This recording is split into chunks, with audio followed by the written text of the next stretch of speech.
This is a GST or a VAT tax report, and if it does not apply to you, especially for our clients from US, this will not apply to you because you would have selected under your settings, you would have already selected that GST is not applicable.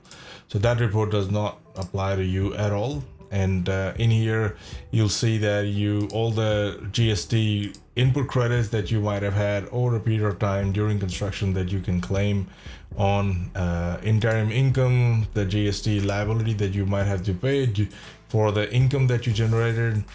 On residential units, that was a payment, that was a refund. Now, refund is what? Commission at signing, because if you have GST on that commission, you can claim that back.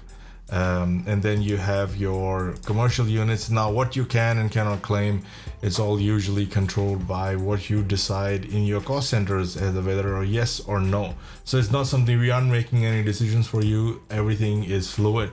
It's calculated based on your input and your decisions, although we have made them conducive to what the normal norm is. But always seek advice from your accountant for your particular project for GST requirements and liability.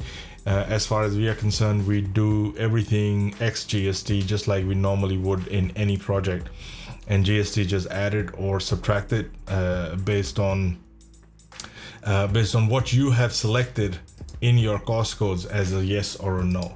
So that's how this works. So then we have your bill to rent. So they show all of that, and then we sum them up here as your GST liability payment, and then all the different input credits that you can claim on a monthly basis. This is like a monthly report for all the cash flows that show all the GST stuff, and then eventually shows you exactly what that liability is going to be over here. That's all there is to this report, and that's why we do all our calculations net of GST. GST is not part of any of our calculations. So the development margin and all our yields and metrics and decision metrics are calculated net of GST.